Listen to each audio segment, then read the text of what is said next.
Lesson 21, Daniel Mendoza. In this text, you hear about an English boxer. Now first, listen to the text and then answer this question. How many unsuccessful attempts did Mendoza make before becoming champion of all England? Mendoza 在成为全英冠军之前做了多少次以失败告终的尝试？ Boxing matches were very popular in England 200 years ago. In those days, boxers fought with bare fists for prize money. Because of this, they were known as prize fighters. However, boxing was very crude, for there were no rules, and a prize fighter could be seriously injured or even killed during a match. One of the most colorful figures in boxing history was Daniel Mendoza, who was born in 1764. The use of gloves was not introduced until 1860, when the Marquis of Queensberry drew up the first set of rules. Though he was technically a prize fighter, Mendoza did much to change crude prize fighting into a sport, for he brought science to the game. In his day, Mendoza enjoyed tremendous popularity. He was adored by rich and poor alike. Mendoza rose to fame swiftly after a boxing match when he was only 14 years old. This attracted the attention of Richard Humphreys, who was then the most eminent boxer in England. He offered to train Mendoza, and his young pupil was quick to learn. In fact, Mendoza soon became so successful that Humphreys turned against him. The two men quarreled bitterly, and it was clear that the argument could only be settled by a fight. A match was held at Stilton, where both men fought for an hour. The public bet a great deal of money on Mendoza, but he was defeated. Mendoza met Humphreys in the ring on a later occasion, and he lost for a second time. It was not until his third match in 1790 that he finally beat Humphreys and became champion of England. Meanwhile, he founded a highly successful academy, and even Lord Byron became one of his pupils. He earned enormous sums of money and was paid as much as £100 for a single appearance. Despite this, he was so extravagant that he was always in debt. After he was defeated by a boxer called Gentleman Jackson, he was quickly forgotten. He was sent to prison for failing to pay his debts and died in poverty in 1836. So how many unsuccessful attempts did Daniel Mendoza make? Right, he made 2 unsuccessful attempts before he finally beat Richard Humphreys to become champion of all England. 这篇课文呢，由拳击运动的历史讲起，层层递进，使得这个主要人物 Daniel Mendoza 他的形象渐渐清晰起来。从他对拳击运动的贡献，然后呢，讲到他的辉煌成就，最后再回到他的生平和结局。作为非常重要的事实，课文也没有忘了提一笔最早为拳击比赛制定规则的 The Marquis of Queensberry， 还有最终把 Mendoza 击败的 Gentleman Jackson。当然，把 Mendoza 造就成才，又先后几次击败他的 Richard Humphreys， 也是这篇故事当中非常重要的角色。Okay, now we'll look at some language points in the text. Because of this, they were known as prize fighters. 如果我们现在使用 prize fighter， 它的意思指的就是拳击手，和 boxer 意思相同，而不再是指最早先为了争夺奖金而拼杀的拳击手了。当然，这个词的起源和最早为奖金而竞争这种形式有直接的关系。Of course, modern boxing is for prize winning as well. 那么课文前边一句呢，还出现了 prize 这个字。Boxers fought with bare fists for prize money. 这里的 prize 指的是 money given to the winner. 课文中先后有2句话出现了 crude 这个形容词。Boxing was very crude, for there were no rules and a prize fighter could be seriously injured or even killed during a match. Mendoza did much to change crude prize fighting into a sport. Crude 它有2种词义。First, it means not developed, primitive, 粗糙的、原始的。Second, it means offensive or violent, 粗野的或者不礼貌的。那么第一句当中 crude, it can mean both. 它呢可能2种词义的意思都包含了。一方面呢是说 boxing 它的形式比较原始 ，there were no rules。另一方面呢 ，a prize fighter could be seriously injured or even killed， 也强调了 boxing 那个时候的野蛮。而第二句当中 ，change crude prize fighting into a sport， 强调的是第一层词义，就是粗糙的。相对于后来成熟的运动，那时候的 boxing 是一种原始的形式。Look at these two examples. Crude tools made of wood. 木质的、比较粗糙、原始的工具。Crude jokes. Here, crude means offensive. 粗俗的玩笑。One of the most colorful figures. Colorful means interesting, exciting, full of variety, and unusual. 非同寻常的、激动人心的，或者说多姿多彩的。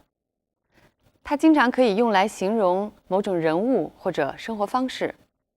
课文中呢是 a colorful figure， 我们也可以说 a colorful character， 一个有趣的职业或者多姿多彩的职业 a colorful career or a colorful life.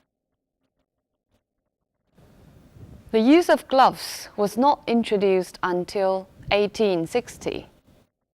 We can introduce people. 用来形容人的时候呢 introduce 就是介绍。We can also introduce things, and then introduce means put into use. 当用 introduce 来形容物的时候，它的意思是引进或者开始使用。所以呢，这句话当中就是说 ，the gloves were not put into use until 1860， 就是直到1860年，在拳击运动中才开始使用手套。Now look at this example. When we introduced this system, no one believed it would work. 这里呢 ，introduce 的意思就是当我们引进这套系统的时候。Though he was technically a prize fighter， 这里 technically means strictly， 从严格意义上讲。Look at this example. Technically speaking, England only means the part of England, not the whole nation of Britain. 从严格意义上讲 ，England 这个词呢，只能指英格兰这一部分，而不是指整个英国。Add science to the game. Science 在这个上下文里头呢，应当做 reason or regulation 来理解。理性和规则呢，当然必须以科学性为前提。事实上，在整个欧洲的文化启蒙运动当中，科学和理性是同义词。In his day, Mendoza enjoyed tremendous popularity.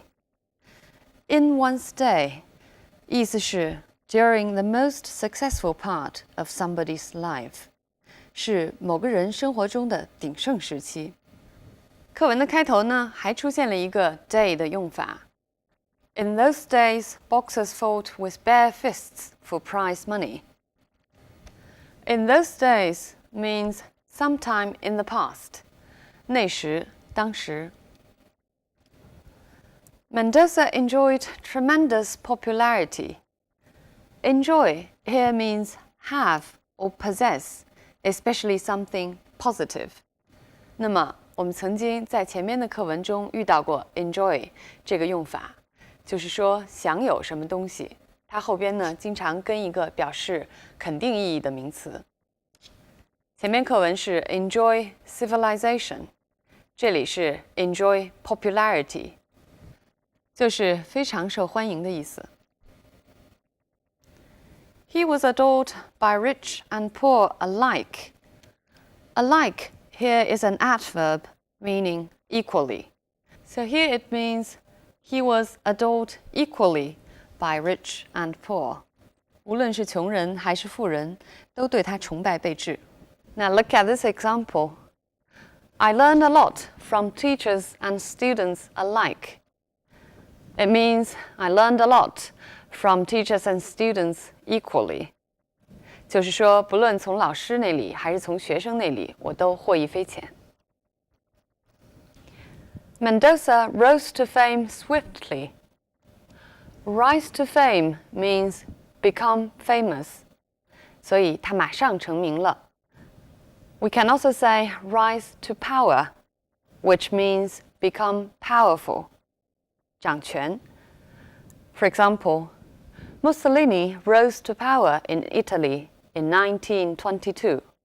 墨索里尼呢是从1922年开始在意大利掌权的。注意用 rise to 强调这个突然性。He rose to fame swiftly. Swiftly means rapidly, but also with ease. 就是说，强调不仅成名迅速，而且轻而易举就成名了。His young pupil was quick to learn. 我们都知道 pupil 有小学生的意思，但是它的另外一个词义就是私人弟子、私人的学生。这里就是指私人的学生。Look at these two examples. The primary school has about 1,000 pupils. 这里是小学生。Aristotle was a pupil of Plato. 亚里士多德是柏拉图的私人弟子、私人学生。The two men quarreled bitterly. Bitterly can often be used together with verbs indicating emotions to express anger and extreme unhappiness. Bitterly 这个词呢，经常与表达情感的动词连用，来表示一种极端的不快。具体的词义应当结合上下文来理解。Here, quarreled bitterly means quarreled very angrily. 那么 complain bitterly 意思就是愤愤不平的抱怨。Regret bitterly 深切的遗憾。Bitterly 呢，另外还有一种词义是用来形容天气之冷，尤其是英国人会经常用到。For example, it was a bitterly cold day. Here, bitterly means extremely cold. 课文中出现了两个句子中呢，都用了 in 来加上一个名词。He was always in debt. He died in poverty. In 后边经常可以加上一种表示状况或者情感的名词。So in means to experience a kind of condition or emotion. 这里呢 in debt 就是负债 in poverty 过着贫困的生活。Now look at more examples. She lived in luxury for the rest of her life. In luxury 指她的生活方式非常奢侈。Can I have a word with you in private? In private 私下我能跟你说两句话吗？ He looked at me in horror. 他惊恐地看着我。英文中来表示一种强调的语气有多种方式，我们来看看课文中的例子。He was so extravagant that he was always in debt. So that 这是我们比较熟悉的一种强调方式，是说强调 extravagant 的后果 that he was always in debt. 这句话中 He was paid as much as £100 for a single appearance. 用 as much as 通常来强调的呢是不可数名词的数量之大，在这个例句当中呢，就强调这个钱的数目之高。除此之外呢，还有2个用到 until 来强调的句子。It was not until his third match in 1790 that he finally beat Humphreys. 那么这句话呢，使用的是一个典型的强调句型，用 it was, that 来强调跟在 it was 后边的这部分。其实呢，要强调的就是直到这个时间，他才打败了 Humphreys， 强调他得到全英冠军的艰难历程。后边的这个用到 until 的句子 ，The use of gloves was not introduced until 1860, when the Marquess of Queensberry drew up the first set of rules. 这句话当中呢，也用了 until， 但是后边紧跟了一个由 when 引导的从句。这个从句呢，其实是句子要强调的部分，意思是要传达拳击规则制定的时间和它的重要性。Okay, so much about the language points in the text. Now we'll wind up with this text. 这篇课文呢，虽然篇幅不长，但是给我们介绍了很多丰富的信息，包括拳击历史上的重大事件和重要的人物。当然 ，Daniel Mendoza 这还是课文中最主要的线索。课文当中呢，告诉我们 Daniel Mendoza was one of the most colorful figures in the boxing history. 这里的 colorful 我们来怎么样理解呢？刚才讲解语言点的时候，我们讲到了 colorful means unusual, exceptional, 不同寻常的。但是呢，它也暗含了一层 controversial, 非常具有争议性的意思。其实呢 ，Daniel Mendoza 这人的生活经历和性格特征都可以说是非常具有争议性的。他的生活经历大起大落，曾经一度非常辉煌，名利双收，但是他的结局非常悲惨。课文向我们交代了 He was quickly forgotten, he was sent to prison, and finally died in poverty. 在他少年成名的时候，吸引了 Humphreys 他的注意力，但是最终呢，2个人也反目成仇。In a sense, Mendoza was a typical romantic hero who once enjoyed great success, but who ended up with self-destruction. 那么课文中向我们提到 Lord Byron 一度呢也是 Mendoza 的学生。我们都知道 Lord Byron is a typical romantic hero. Lord Byron 是最具有代表性的、具有浪漫色彩的人物，而且 Lord Byron had also participated in prize fighting. Okay, so much for today. I'll see you next time.